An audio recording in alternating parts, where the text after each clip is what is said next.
O Norton é diretor do nosso sindicato, também conselheiro eleito, inclusive recém-eleito, aí, reeleito, aí, no caso, para mais um mandato aí. O Marcelo, que é o nosso assessor jurídico, tanto da Federação Única dos Petroleiros, como também, né, do GT Petros. Só relembrando que o Norton também faz parte do GT Petros. E o Luiz Felipe, nosso atuarial. O Felipe também já foi atuarial da Petros, tá, gente? É também do Plano Petros 1, então é até uma coisa a mais aí para trazer ele para os nossos estudos. Tá, ok? Então, só a mesa, quer primeiro justificar aqui os companheiros. Semana passada eu liguei para o Norton sobre a necessidade de nós fazermos essa reunião e pedi para o Norton tinha um outro compromisso hoje, nós estamos com um nível de trabalho aí estressante, tá, companheiros? O negócio aí está madrugada, rola madrugadas. E o Norton me deu a ideia de trazermos também aqui o presidente da Petros, tá? Fomos lá, acertamos tudo. Ele informou que ele teria um tempo entre 17 horas e 20 horas do dia de hoje, né, para ficar à disposição. Foi marcado isso aí.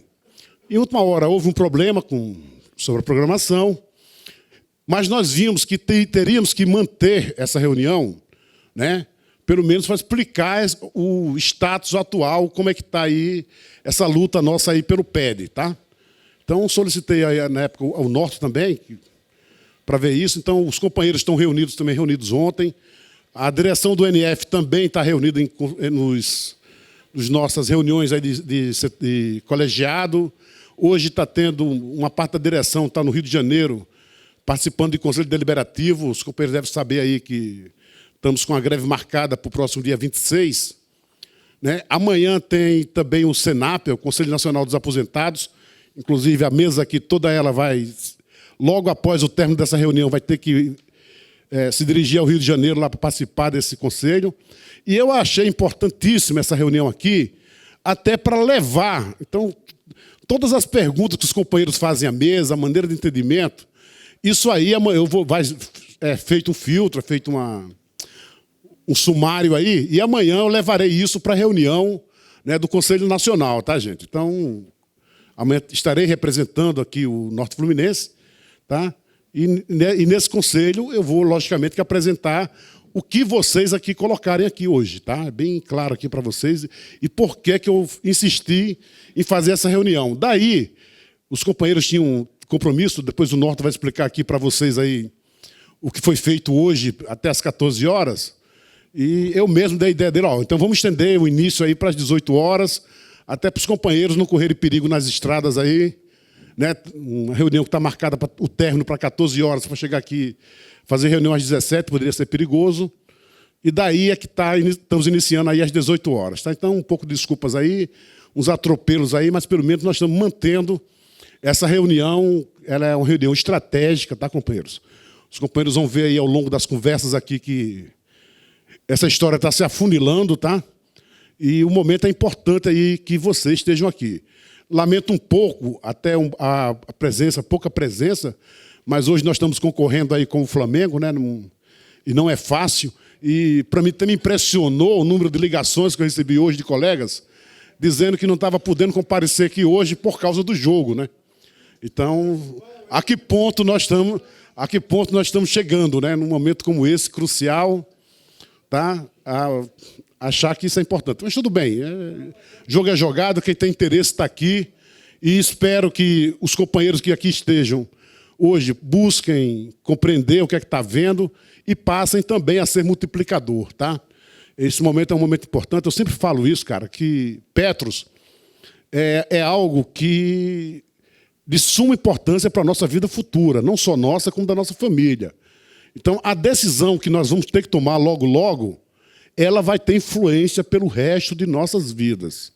Então, por isso é que é importante os companheiros terem o maior número possível de informações aí do que pode ou não pode ocorrer no futuro. Companheiro Norton. Oi, gente, boa noite para aqueles que eu não tive a oportunidade de cumprimentar. Eu vou ser ligeiro aqui no que eu vou falar, até para passar para o Luiz, para ele apresentar a proposta, a gente partir para as perguntas, para a gente tirar as dúvidas, que eu acho que é o fundamental. mas eu acho que é importante a gente fazer um panorama, um sobrevoo sobre toda essa realidade. Talvez alguns aqui não participaram dessa discussão desde lá do início. Nós tínhamos um plano que começou a dar déficit em 13, 14 e 15. E a legislação, então, mandava fazer um plano de equacionamento de déficit, que seria aplicado a partir de 16. Esse plano não foi aplicado. Foi feito um termo de ajustamento de conduta para aplicar esse plano a partir de 17. De 18, né? A partir de 18. Então, nesse termo, ele exigia que esse equacionamento fosse um pouco para além daquilo que a legislação pedia, fosse um pouco mais intenso. Nós discutimos naquele momento que entendíamos que aquilo ali, havia ali uma ilegalidade.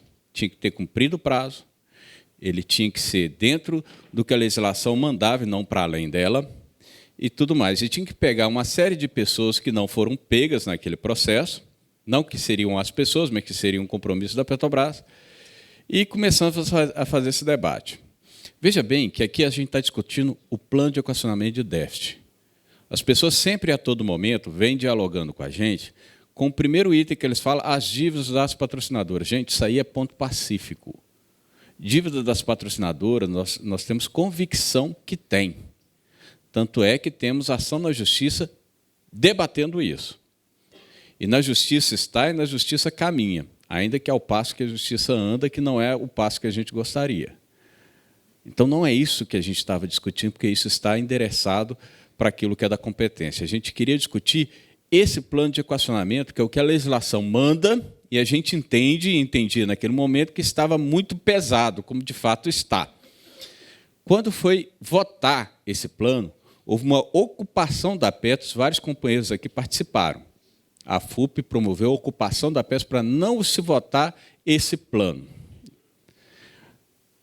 Foi conversa vai, foi conversa vem, assumiu lá o compromisso de se criar um grupo de trabalho para discutir esse plano de equacionamento. Na sequência, aprovaram o plano com o voto de Minerva, dos indicados das patrocinadoras, contra o voto meu e dos demais conselheiros eleitos. Passou o acordo coletivo, foi consignado no acordo coletivo que haveria a constituição desse GT, Grupo de Trabalho, conforme havia sido dito no dia da ocupação da Petros. Então,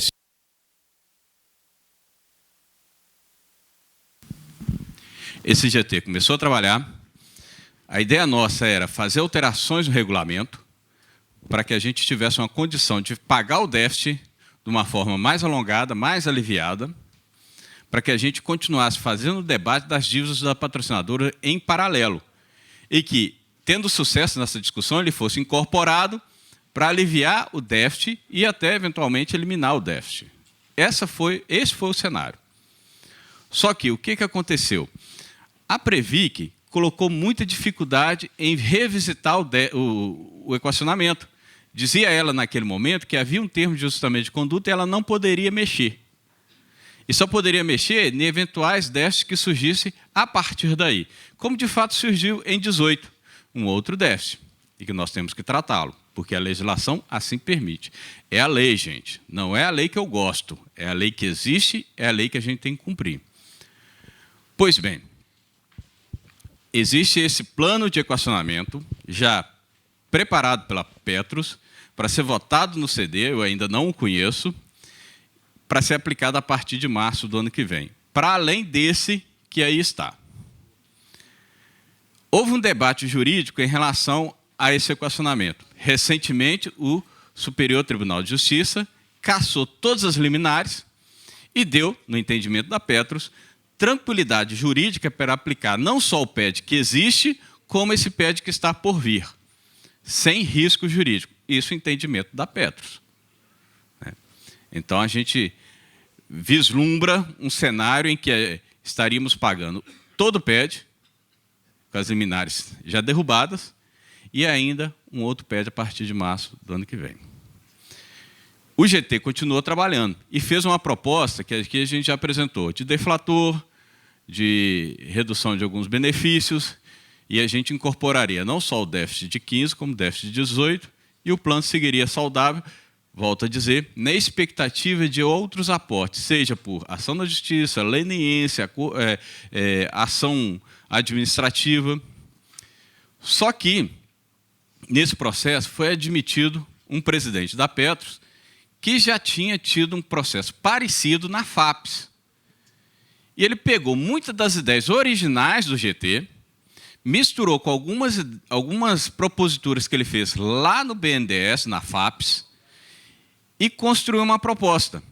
A nossa pergunta de cara foi o seguinte, veja bem, a nossa proposta era um pouco parecida com essa. A Previc não autorizou a gente fazer, falou que teria muita dificuldade, não é que ela não autorizou, ela disse que teria muita dificuldade daquilo vingar. E agora você vem com uma proposta e diz que consegue passar, e falou, com a Previc eu resolvo. É uma pessoa que tem um trânsito muito intenso na Previc, né?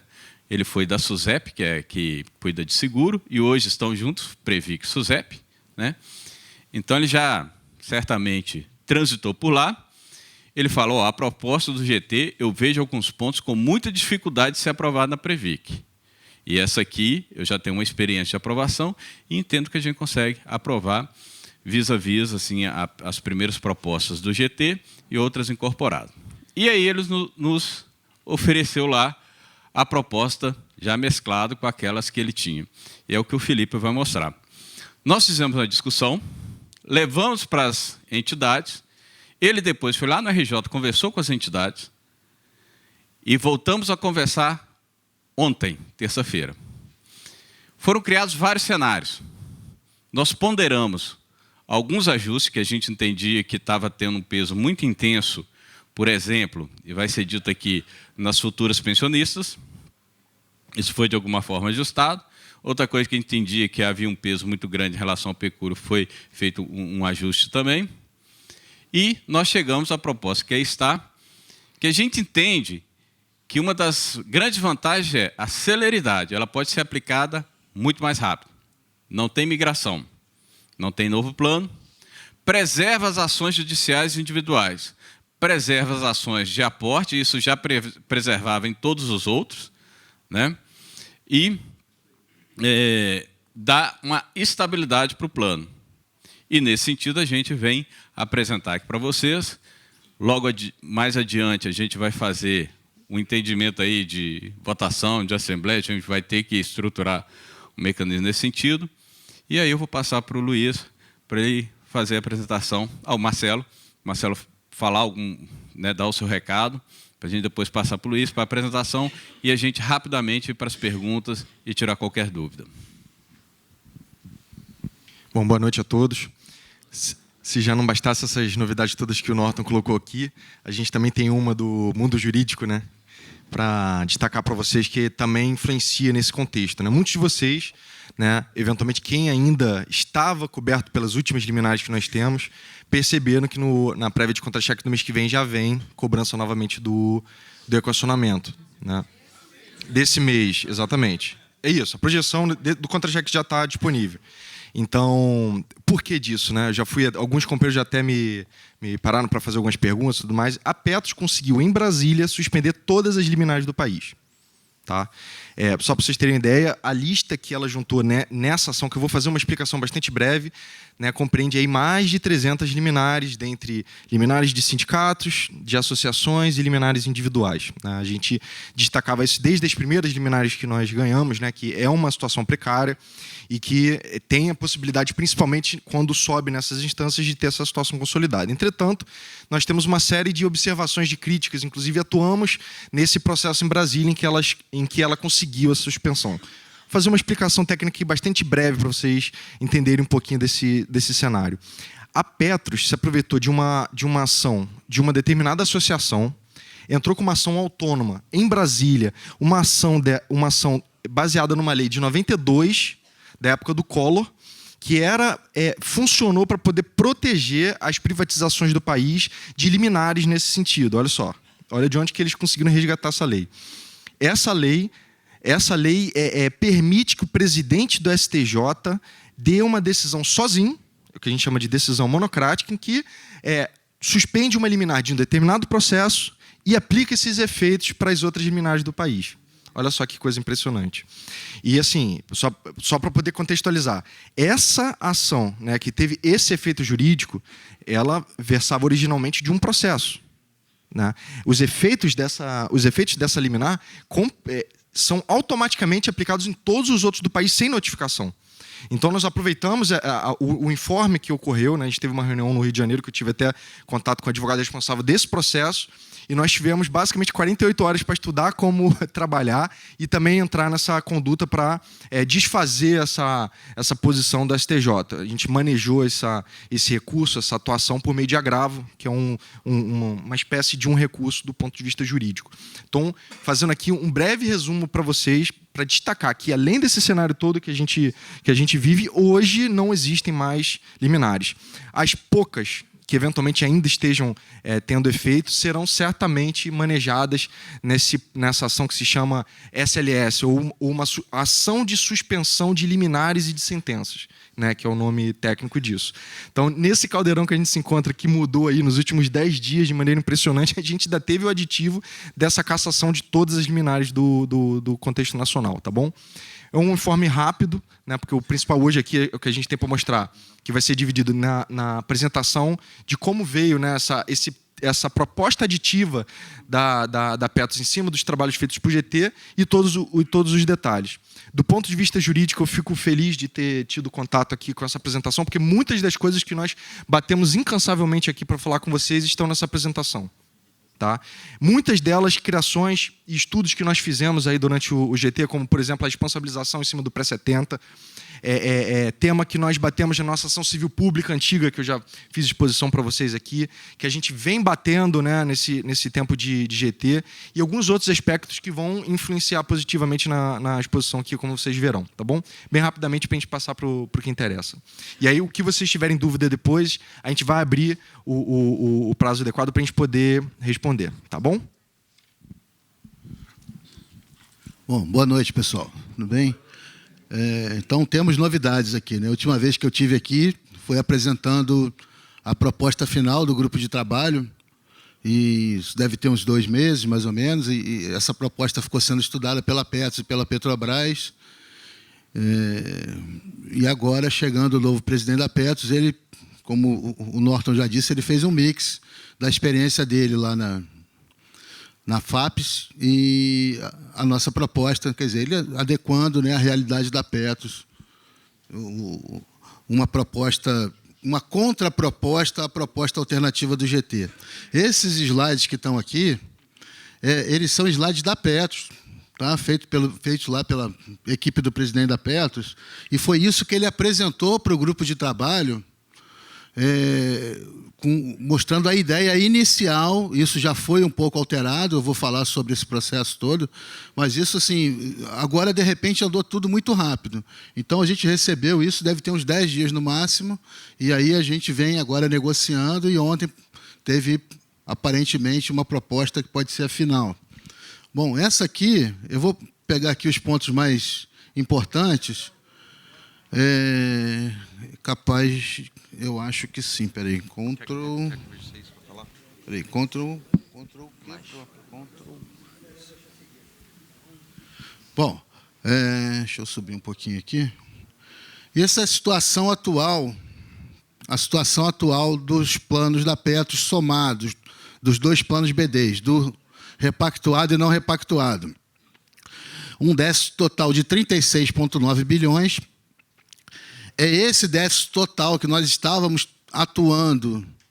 tentando tratar na proposta do GT.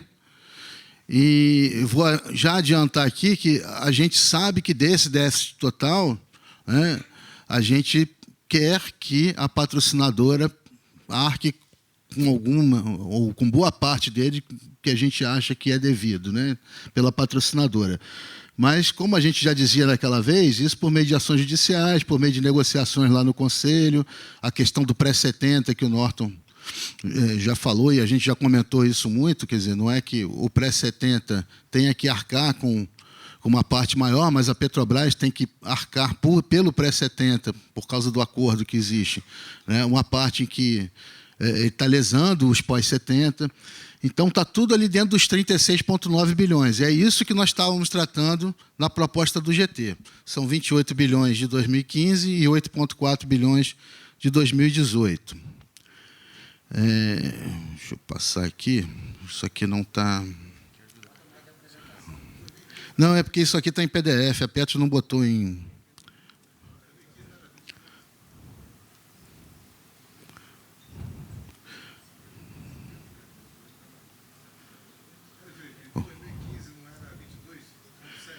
Sim, 2015 era 22,7. Quando foi... Mas o de 2015 só foi equacionado em 2018. Aí, corrigido para 2018, já foi para 28 e alguma coisa. 27,7, só que nós estamos agora em 2019. Então, é tudo correção.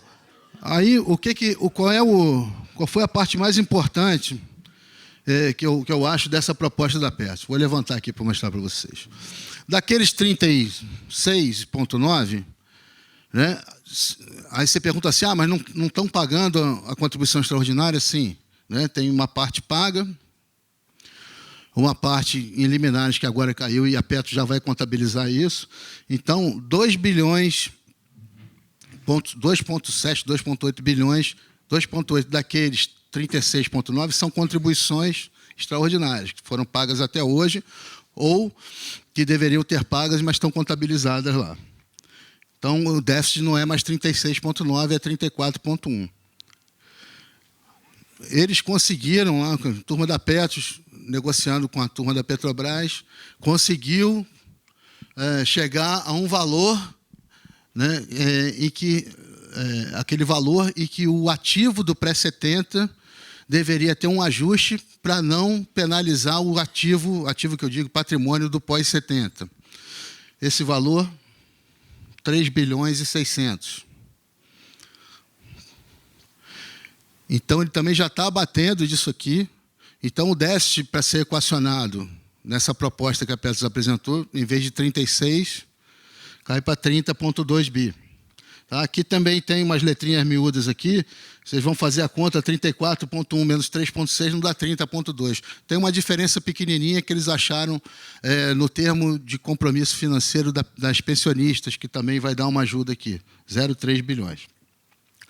Então, desses 30,2 bilhões que restam, vê que ali, assim, só em pontos que a gente achava que devia mexer mesmo, só que já foi quase 3,6 com 0,3, quase 4 bilhões. Né? Quer dizer, a gente tem razão em falar algumas coisas, quando a gente coloca isso, até por meio do conselho e tudo lá para a turma da Petros. Né? Se estudar direitinho, tem coisa para enxugar.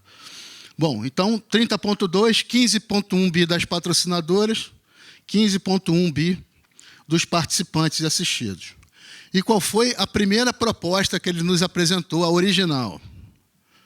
O pecúlio, ele passaria para um teto de 2 tetos do INSS. Hoje isso dá R$ 11.600. Para vocês terem uma ideia, os estudos da Petros mostram que 70% dos pecúlios por morte concedidos hoje estão na faixa de R$ 100 mil. Então, ele estaria reduzindo o pecúlio para um valor de 2 tetos do INSS, valor fixo, e isso pagaria, né, essa economia pagaria 2,1 bilhões desses 15,1. Né? A pensão por morte a conceder, não as que já estão concedidas. Ele propôs que o cálculo passasse a ser 30% do benefício do falecido, mais 10% por dependente. Hoje, esse cálculo na Petros é de 50% do benefício do falecido, mais 10% do dependente. Então, ele está propondo uma redução de 20%, né, que é de 50% para 30%, uma redução de 20% nos benefícios das futuras pensionistas. Isso traria uma redução de 3,3 bilhões desses 15,1 bi.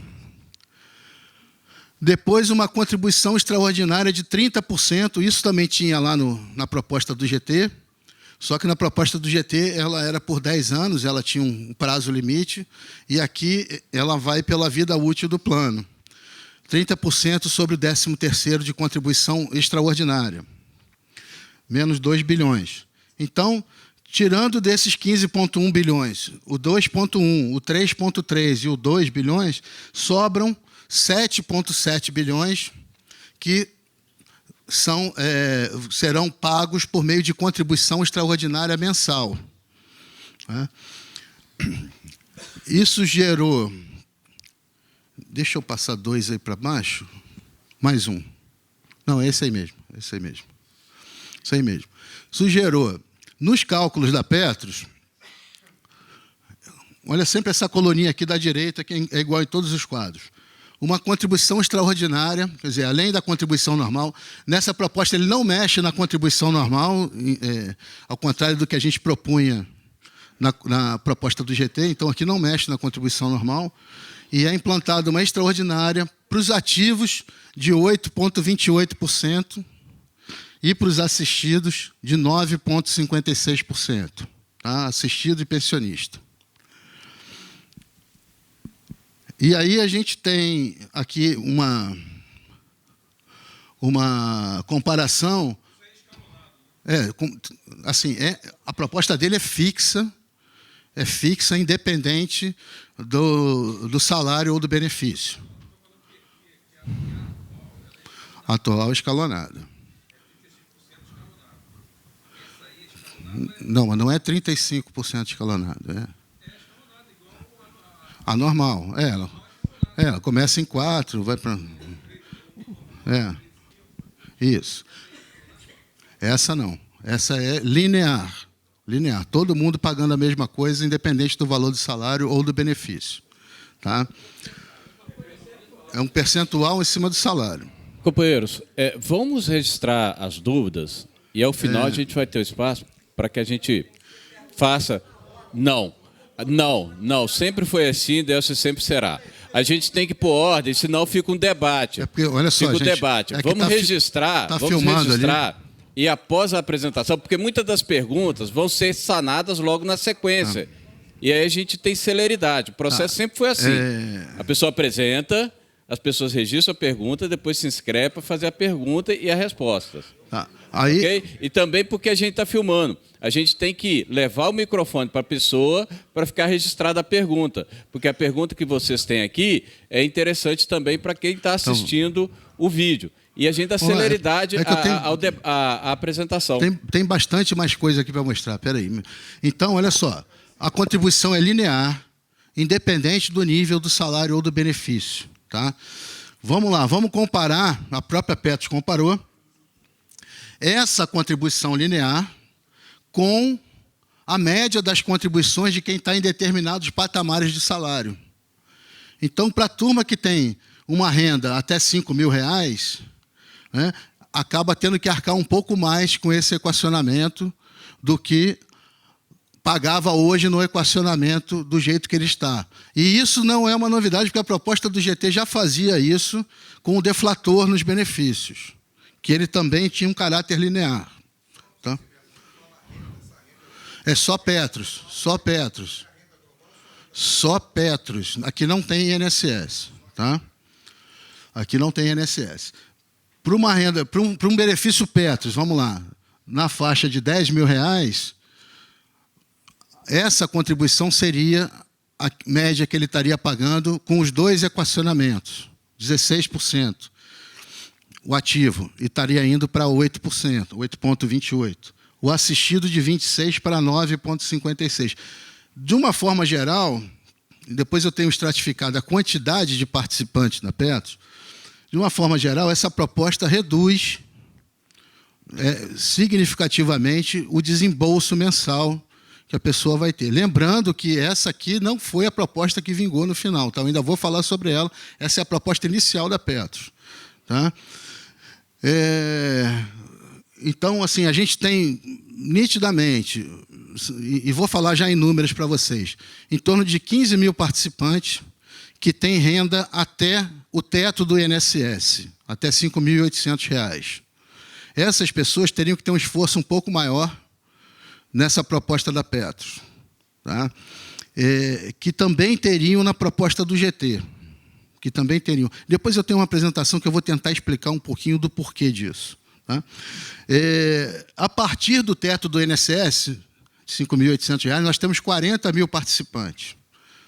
E esses 40 mil participantes teriam um esforço menor nesse equacionamento proposto pela Petros. Tá?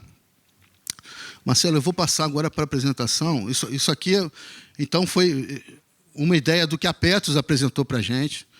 Deixa eu só botar outra aqui, porque eu ainda continuo falando dessa, mas comparando com a proposta do GT. Essa aqui.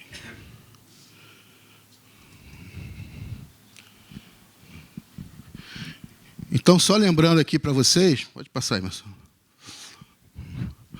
Na proposta do GT, a gente tinha que eliminar a tabela de contribuição normal e, para o momento inicial, a implantação de um aumento de 90% na contribuição normal e 130% dos participantes repactuados e 139% na contribuição dos não repactuados.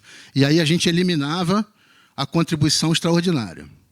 Na proposta da Petros, a contribuição normal é mantida. E ela fica, mas eles também propõem retirar do regulamento para que ela seja definida anualmente no plano de custeio. Além disso, na proposta do GT, a gente colocava a contribuição normal para pensionista, que na proposta da Petros não tem. A gente implantava um benefício para o ativo, que era um saldamento, ele congelava o benefício dele hoje, a pessoa que ainda está ativa, e tinha aplicação de deflatores que a gente dizia era um redutor no índice de reajuste, né, por 5 anos. Vocês lembram disso? Na proposta da Petros não tem nada disso.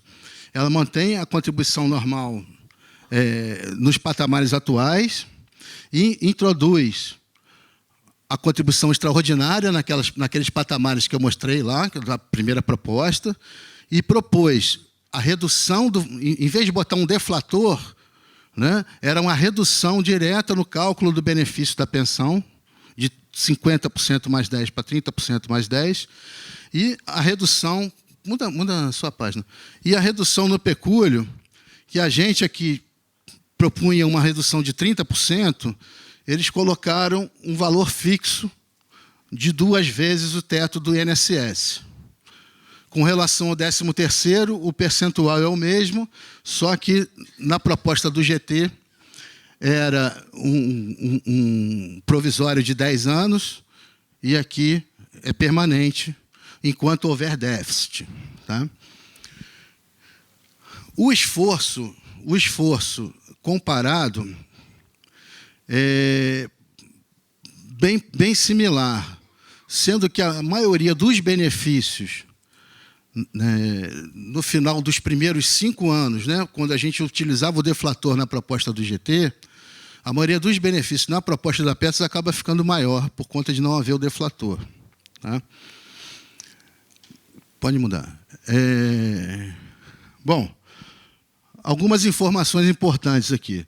De acordo com isso aqui, gente, sempre em cima, esse início dessa apresentação foi feito quando a Petros mandou essa proposta 10 dias atrás. Ontem nós negociamos isso. Tá? Então, ainda vou falar um pouco do negociado. Então, de acordo com os estudos realizados, a contribuição extraordinária ficava entre 9% e 10%. Vocês viram ali que é entre 8,28% e 9,56%. E no momento inicial não é alterada a tabela de contribuição normal, mas ela é retirada do regulamento para permitir que haja ajustes, sempre que necessário. O processo se daria na forma de um novo equacionamento dentro dos atuais planos PPSPR e NR.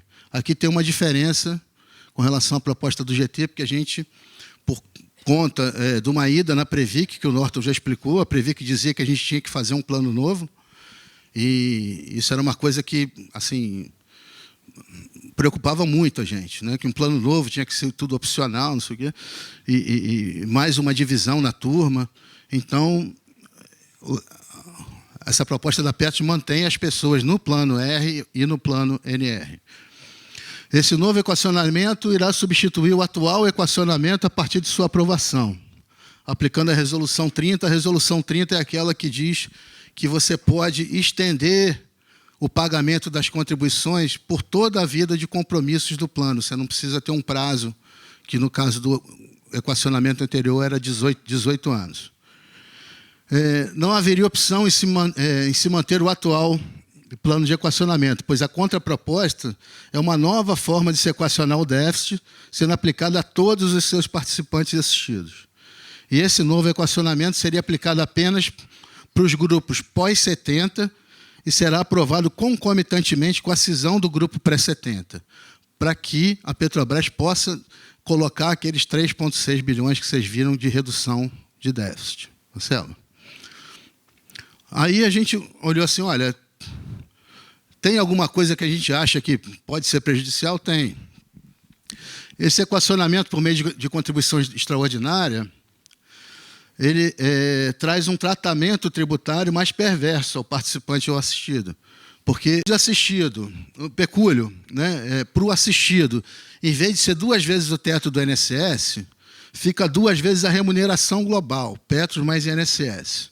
Então, ele não fica um valor fixo. Quem ganha mais recebe um pouco mais, quem ganha menos recebe um pouco menos, mas eu acho que praticamente todos vão ficar acima daquelas 2 vezes a remuneração global. E para os ativos, 2 vezes o salário de contribuição da ativa. Tá?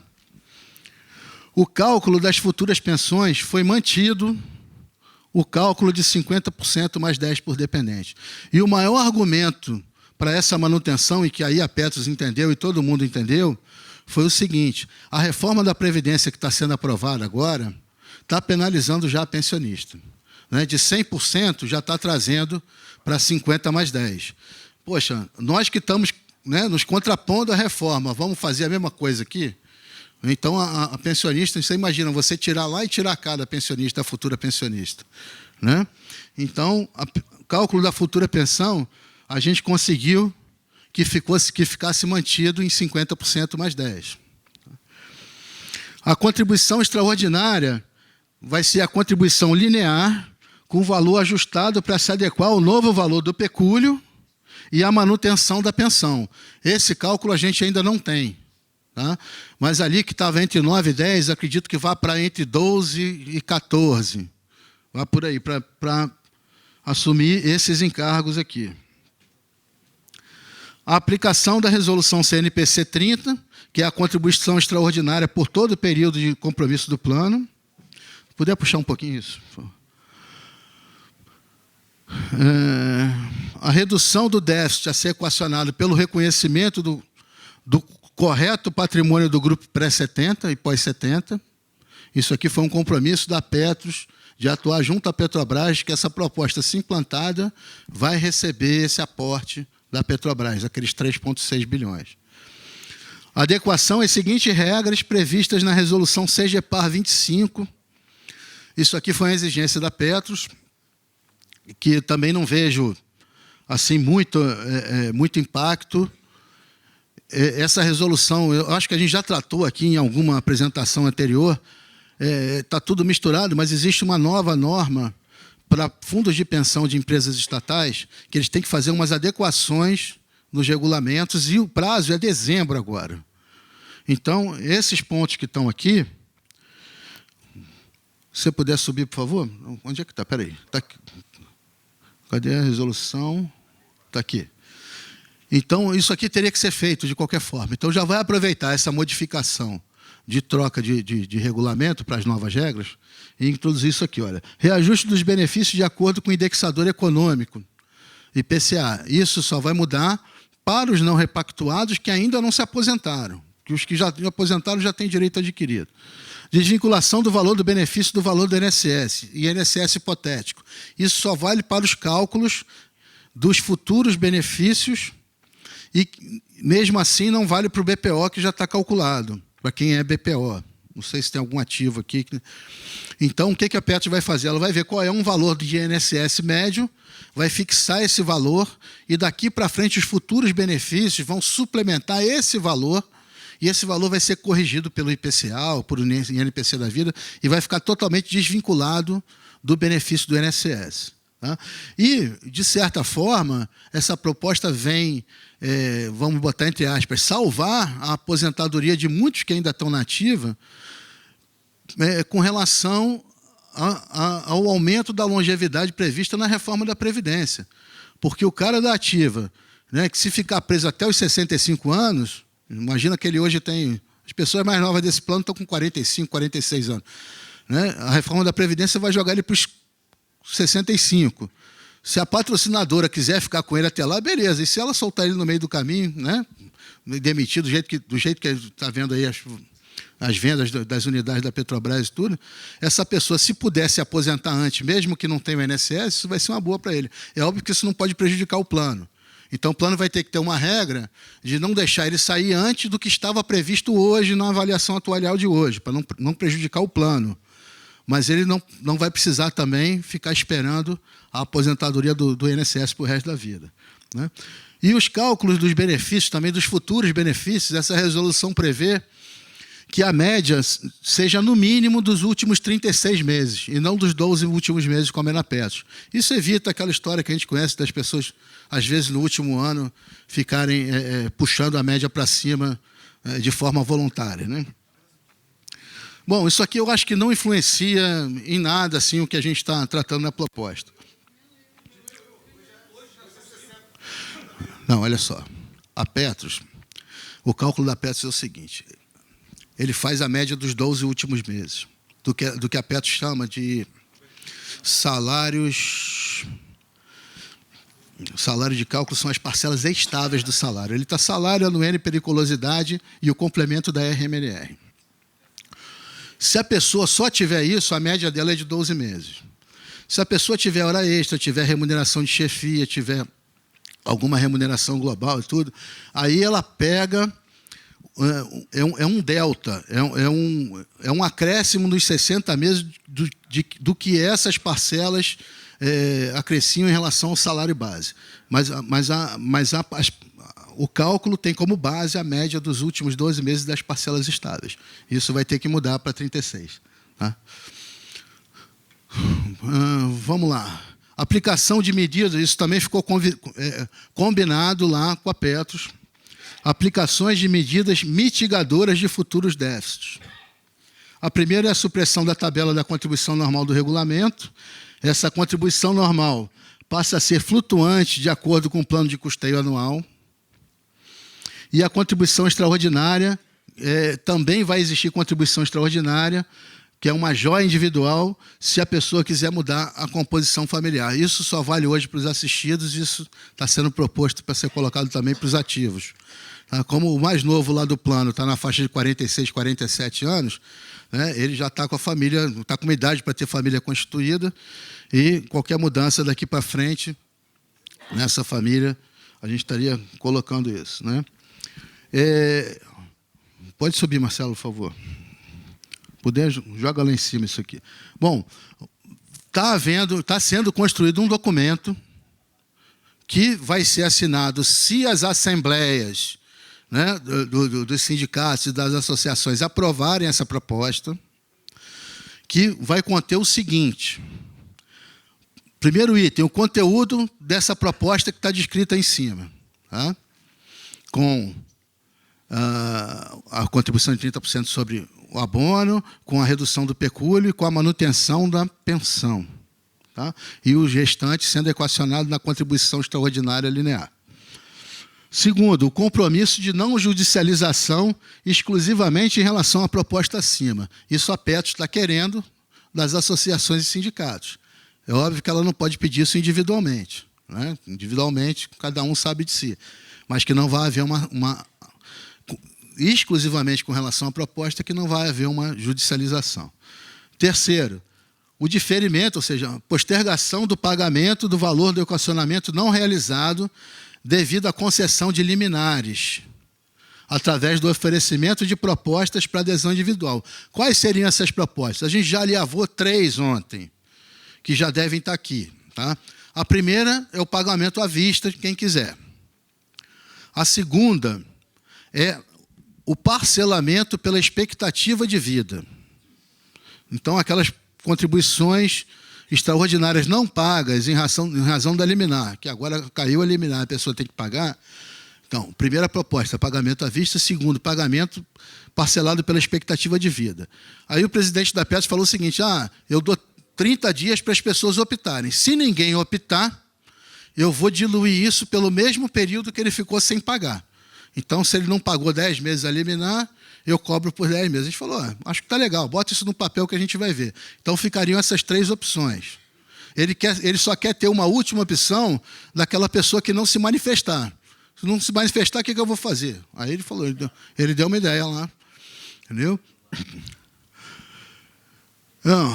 Então, essa minuta, contendo as 3 cláusulas, será apresentada na reunião das entidades, caso aprovada e tal. Após a aprovação dessa minuta e da assinatura do acordo com as 3 cláusulas e sua implantação, a gente ainda está negociando, porque o presidente da Petros falou o seguinte: eu não quero misturar mais nada aqui. E eu acho que ele tem razão, não vamos poluir essa questão do equacionamento. A gente pode partir para novas negociações. Então, estão sendo propostos estudos. Sobe aí, por favor. Isso aqui já ficou lá agendado, né? Talvez até o conselho mesmo, né, Norton, possa puxar isso, então, que seja um por fora dessa proposta de... Então, seria o estudo da composição do déficit para adequação de contribuição normal visando a cobertura de déficit de origem estrutural. O que é isso? O déficit da Petros, ele tem origens conjunturais, né, problemas econômicos, crise econômica mundial e tudo, e tem problemas conjunturais, principalmente, estruturais, principalmente do lado passivo. Foi o aumento do compromisso por causa da mudança do grupo familiar, foi aquela retirada do teto operacional de 90%, foram os níveis. Isso tudo encareceu o plano de uma forma permanente. Isso deveria ter sido ajustado na contribuição normal. Então, acho que vale... mas isso pode ser também. Mas isso aí não mexe muito no estrutural, né? Isso não é a estrutura do plano. Então, estamos falando aqui do estrutural. Então, essa parte do estrutural, acho que merece um estudo para ver se adequa-se à contribuição normal, e aí é óbvio que tem que ter a contrapartida de redução na contribuição extraordinária, que está sendo proposta, né, para que o plano tenha um custeio de acordo com seus compromissos, né? Você conseguir equilibrar o custeio e o compromisso. Custeio normal. Segundo, o estudo da alteração do seguro. Posso continuar? Tá.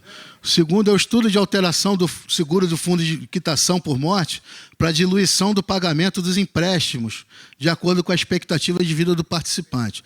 Isso aqui o presidente não entendeu bem o porquê, a gente explicou. Ele falou, olha, o INSS está querendo acabar com o convênio com a Petros. Na verdade, ele está acabando o convênio com todas as instituições que pagam o INSS, porque ele está querendo vender a folha do INSS para os bancos. Então, você tirando o INSS dentro da Petros, aquela parcela de empréstimo que está sendo descontada em cima do INSS, ou que a margem consignável estava em cima do INSS, né, como é que vai ficar isso? Então, a gente já está pensando na frente de postergar esse negócio, né, poder diluir mais no benefício da Petros. Né. Terceiro, o estudo de mudança da composição dos ativos dos planos pré-70, visando a blindagem com relação aos futuros déficits. Tem uma ideia lá de se trocar os ativos do pré-70 por alguns títulos públicos que garantam um mínimo da meta atuarial deles. Porque, não sei se vocês lembram, o pré-70 tem um compromisso da Petrobras de pagar os seus encargos até 2028. E há uma preocupação do pós-2028. Hoje, para vocês terem uma ideia, existem ainda 19 mil e poucos pré-70 no plano. Então, em 2028 está aí. Quarto, reunião específica para tratar da instituição de um conselho consultivo do plano pré-70 e do conselho consultivo dos planos pós-70. Isso aqui é uma ideia para a gente ter representante, além do conselho, né, para ter representante no operacional da Petros. No operacional da Petros. tá? Olhando o funcionamento do plano. Não é para chegar lá em cima e, como é o conselheiro, e definir estratégia, definir, né? Mas sim estar olhando lá e estar passando aqui para os companheiros o que está acontecendo no dia a dia do plano. Quinto, o estudo da aplicabilidade da CNPC 30 para estabelecer a ordem de prioridade quanto à utilização de eventual superávit. Gente, por incrível que pareça, a gente voltou a falar em superávit no nosso plano BD. Tá? Por que isso? Primeiro, porque as principais premissas atuariais do plano estão adequadas. Os últimos lá foram composição familiar e a questão lá do teto operacional dos 90%. Segundo, porque os ativos do plano, o patrimônio do plano, né, a gente sofreu muito esses anos todos, e desde 2015, final de 2015, as avaliações usadas para contabilizar esses ativos, elas levaram em consideração todos os problemas que a gente teve na peça. Então, elas foram avaliadas bem por baixo. E hoje, esses ativos estão com uma recuperação. Quer dizer, eu não sei se vocês lembram assim, mas eu comentei aqui, acho que a primeira vez que eu vim, que eu tinha, assim, a melhor opção para mim era todo mundo ir para o Petros 2. Aí o pessoal falou assim, não, mas o Petros 2 não vai comprar esses ativos. Eu falei assim, esses ativos, pelos preços que eles estão contabilizados, são um bom negócio, todos eles. Então, a gente voltou a ter uma rentabilidade em cima desses ativos. E se vocês pegarem no site da Petros, ou não sei se vocês têm um aplicativozinho da Petros, as rentabilidades voltaram a superar a meta atuarial. Tá? Então, a gente está querendo já estabelecer, uma vez que, se isso aqui é aprovado, a gente vai ter um esforço com essa contribuição extraordinária. E o terceiro ponto é que eu ainda tenho esperança em várias das ações judiciais que estão acontecendo aí, viu? Eu, inclusive, com o doutor Marcelo, já sentei com o juiz, a gente já conversou, já tentei explicar essa ação civil pública, né? Qual é a vara? 18ª, né? Do Rio. E alguns acordos de leniência. Então, assim, há perspectiva de entrada de recursos no plano. Então, a gente já quer deixar mais ou menos alinhavado o que deve se fazer com essa entrada de recursos, né? A primeira delas, e o presidente da Petros não abre mão que essa seja a primeira, e eu acho que não está errado, é a adequação da taxa de juros do plano. Essa taxa de juros é o que a gente espera de retorno com os investimentos do plano. Essa taxa hoje ela está muito desalinhada com os juros de mercado. Hoje ela está em 5,27 e os juros de mercado estão na faixa de 3,5. Então, você tem que dar uma reduzida nessa taxa de juros para que você tenha tranquilidade para trabalhar o investimento do patrimônio, tá? Sem fazer muita loucura. Segunda, inclusive esse ano já vai ter um superávit operacional desse ano que já pode ser usado para isso. Segundo, é a redução da contribuição extraordinária do abono anual, que é a que mais está pesando no bolso da turma. Tá? Porque ela é de 30%, enquanto a outra vem na faixa aí de 12%. Terceiro, é a redução da contribuição extraordinária mensal. Quarto, é a elevação do valor do pecúlio, ou seja, vai dando superávit, a gente vai desfazendo o que a gente fez. Isso vai ficar em compromisso. Tá? E a adequação da tábua de mortalidade, que hoje está adequada, mas mais para frente, se por acaso desalinhar, depois disso tudo, a gente faz isso. Sexto, um estudo de viabilidade quanto à unificação das taxas de contribuição normal praticadas no plano. Hoje a gente sabe que tem alguns grupos que pagam na tabela de 11% e outros na de 14%. Então, isso a gente também quer que seja ajustado. 14,9%. 15%.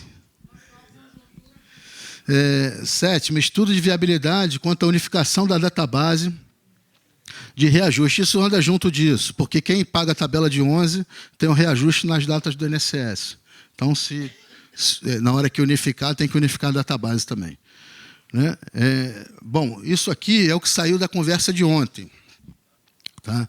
Eu não sei se vocês querem abrir para perguntas agora ou se vocês querem que eu faça uma apresentação sobre o porquê de haver taxa linear em vez de taxa progressiva no equacionamento. Quer que eu faça isso? Então, é outra apresentação que está aí. Olha, esse é um ponto, assim, eu acho um ponto muito delicado, porque a gente está tratando exatamente das pessoas, de cobrar mais das pessoas que menos podem pagar. E eu quero que vocês entendam isso aqui legal, porque é importante entender que, se não fizer assim, o plano pode se tornar insustentável no futuro. E vocês vão ver o porquê. Passa aí, por favor. Bom, normalmente, né, por que a gente faz a contribuição normal pelas tabelas progressivas? Quando você monta o desenho do plano e o plano ele suplementa o valor do INSS, né, aquela tua parcela de salário até o valor do INSS não é um desembolso lá na frente do plano, né, porque o INSS vai pagar aquela parte e o plano vai te pagar a partir dali.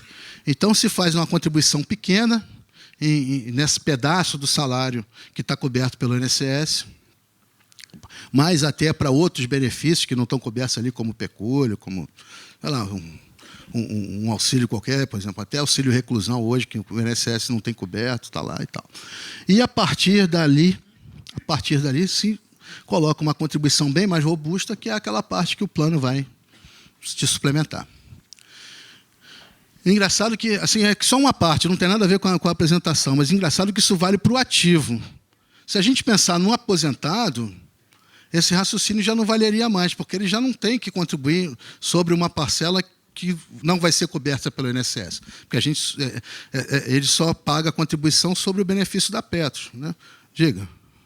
Com licença, eu estou vendo ruído aqui atrás. Essa última apresentação que você está fazendo, você podia reiniciar, que está no início? Eu não consegui entender. Tá. Tem um verso aqui paralelo e me prejudicou. Tá, então, tá bom. Eu tô explicando aqui, na teoria, o porquê que deve se cobrar em equacionamentos de déficit, em contribuição extraordinária, a contribuição linear, o mesmo percentual para todo mundo, independente do padrão de salário ou de benefício, do nível salarial ou de benefício. Então, eu comecei explicando o porquê que, na contribuição normal, se faz uma contribuição progressiva, igual a do imposto de renda, né? Então, a explicação é porque tem parcela do seu benefício, né, que é coberta pelo plano de previdência fechado, a Petros. Tem outra parcela que é coberta pelo INSS. Então, a parcela do teu salário, que vai até o teto do INSS, na contribuição normal, ela tem uma alíquota menor, porque ela vai ser coberta, porque aquela parcela do teu salário, quando você se aposentar, vai ser coberta pelo INSS.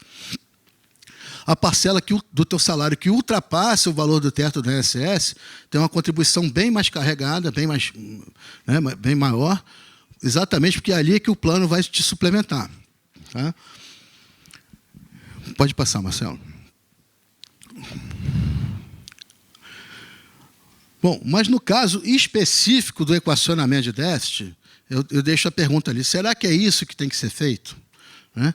Eu lembro aqui algumas questões, eu tenho uma questão básica a responder aqui, né? Primeiro eu defino aqui, olha, o déficit se caracteriza quando o patrimônio de um plano não é suficiente para arcar com todos os seus compromissos. Ou seja, o plano tem que pagar 10 e só tem um patrimônio de 8. Então, ele tem um déficit de 2. É isso que caracteriza o déficit. E aí a pergunta é a seguinte. Oi? Aí a pergunta é a seguinte. Quando o patrimônio é, por exemplo, 30% inferior aos compromissos, o que é mais certo? Cada um de nós aqui pagar 30% do que falta para o nosso patrimônio, ou eu pagar 10, o Norton pagar 50 do que falta. O que é mais correto? Não tem essa resposta. O que está sendo cobrado hoje, o plano de equacionamento de déficit feito hoje, que nós estamos pagando, está assim. Tem alguns pagando porque está proporcional à contribuição normal. Tem alguns pagando uma parcela menor do déficit e alguns pagando uma parcela maior do déficit. Eu até falo mais na frente que isso parece justo, e parece. Só que isso tem um problema técnico, que eu vou explicar para vocês. Bom, num plano de benefício definido, a gente não sabe qual é o patrimônio individual. A gente não tem qual é o nosso patrimônio, mas a gente sabe qual é a nossa reserva matemática individual. O que é isso? É o compromisso que o plano tem com a gente. Inclusive, a Petros soube individualizar isso para todo mundo quando mandou a cartinha do PP3. Né? Ela sabe quanto é. Então, a partir dessas reservas, a gente pode saber quanto é a parcela que nos cabe do patrimônio do plano, para cada um. Né? Então, em um plano em equilíbrio, um plano que não tem déficit nem superávit, o patrimônio é igualzinho à reserva. Né? O compromisso do plano é X, o meu patrimônio é X. Ele está em equilíbrio, não tem déficit. E um plano deficitário, para que a gente possa apurar a cota-parte do patrimônio de cada participante, a gente pode aplicar, então, a proporção individual da reserva matemática sobre o valor total do patrimônio. Então, eu fiz aqui um exemplo. É um plano que tem 10 milhões de reais, ele tem 3 participantes. Aí, o compromisso do plano com esses participantes, que é a reserva matemática, o quanto o plano tem que pagar a eles, do participante 1 é 2 milhões, do participante 2, 5 milhões, do participante 3, 8 milhões. Se o plano tem 10 e tem que pagar 15, ele está em déficit. Tá? Qual é o percentual das reservas matemáticas de cada um em relação ao total? Aí eu dividi 2 por 15, 13%. 5 por 15, 33%. 8 por 15, 53%. Para a gente achar o patrimônio que cada um tem direito, porque se o plano não está equilibrado, eles não têm direito a 2 milhões, 5 milhões e 8 milhões. Eles têm direito a menos do que isso. Aí eu peguei cada percentual daquele e multipliquei pelo patrimônio. Então, ele não tem 2 milhões, ele tem 1 milhão e 300, ele não tem 5, ele tem 3 milhões e 300, ele não tem 8, ele tem 5 milhões e 300. Isso quer dizer o seguinte: o participante 1, o plano tem um compromisso com ele de 2 milhões, só que ele só tem 1 milhão e 300 lá, ou seja, ele tem um déficit de 666 mil. O participante 2 tem um déficit de 1 milhão 666 mil e o participante 3 tem um déficit de 5 milhões 300, de 2 milhões 666 mil. Se a gente pegar esse déficit e dividir pelo patrimônio individualizado, a gente vai ver que cada um tem um déficit linear de 50%. Aqui não tem 10 e aqui não tem 70. Vocês entenderam? Agora, o mais importante, porque o que eu tenho para mostrar para vocês está adiante. Se a gente utilizar tabelas progressivas, a gente vai estar transferindo o custeio de parcela do déficit de um participante para o outro. Né? É certo que, com alíquotas progressivas, os participantes que recebem benefícios de menor valor pagam menores parcelas do déficit do que participantes com maior valor de benefício. Em primeiro momento, isso parece mais correto e mais justo. E é verdade. A gente está acostumado com isso, até porque é um plano solidário. Mas há efeitos colaterais dessa prática para o plano que, ao final, afetam de forma negativa os participantes de menor renda. A prática de tabelas progressivas para cobertura de contribuições extraordinárias pode acabar por inviabilizar o plano. Marcelo, isso aqui vocês não vão entender nada, isso aqui nem é para entender, é só para eu dizer para vocês o seguinte: isso aqui é um plano de equacionamento de déficit, um plano de equacionamento de déficit de um plano de previdência de alguns companheiros nossos de outra empresa e que a Petros administra. Tá?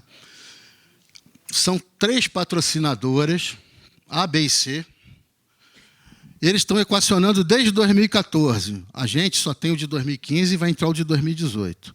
Eles estão equacionando 14, 15, 16, 17 e 18. Sempre com alíquotas progressivas. Eles não usaram alíquota linear.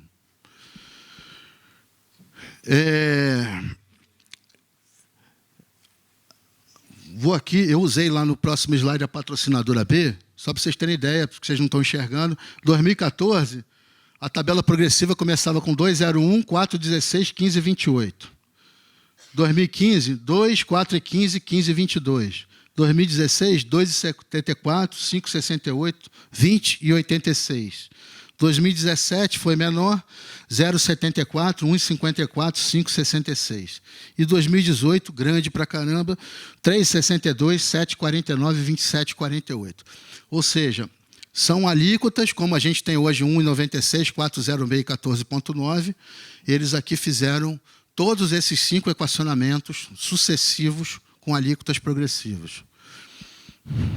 Aí eu fiz um exercício aqui, agora a gente vai ler assim. Isso aqui é um participante que tem um salário, um benefício de 5.900, naquele plano lá que está sendo equacionado. Ele paga a contribuição normal de 184, ele paga a extraordinária de 2014 de 373, ele paga a extraordinária de 2015 de 390, ele paga a extraordinária de 2016 de 494, a de 17, 129, e vai ter que pagar de 2018, se o plano for aprovado pelo Conselho da Petro, de mais 557. No todo, ele paga 2.130 para um salário de 5.900. Ainda sobra mais da metade do salário dele. Se a gente pegar uma pessoa na faixa de R$10.000, a soma das contribuições é 9.171. Eu já fiz o exercício. A partir de 11.200 é zero. 11.200 é o ponto de inflexão ali, onde a contribuição é igual ao salário. Aí eu tenho um exercício aqui de 15.000. De 15.000. Ela tem uma parte dela. Está pagando. Não, ela tem a parte dela também. Esse é o efeito da alíquota progressiva. Acaba... Não, você acha... Vou chegar lá.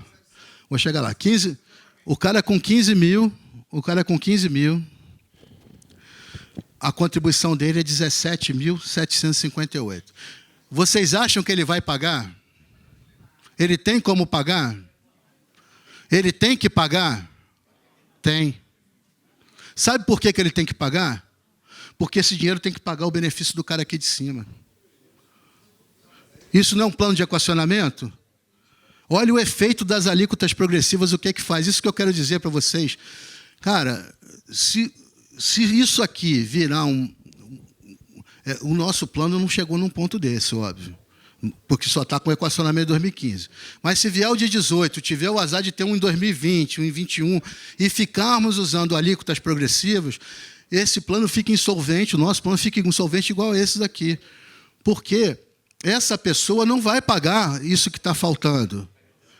Ela vai entrar na justiça, como já entrou, para receber o que ele tem que receber. E isso aqui vai virar um imbróglio judiciário. Entendeu?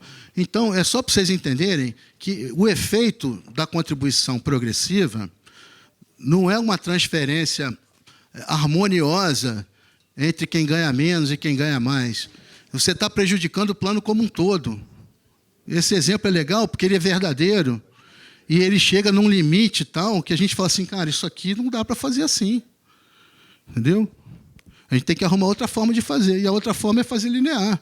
Cada um pagar os seus, no exemplo, aí, os seus 50% ou os seus 30% que faltam para o patrimônio.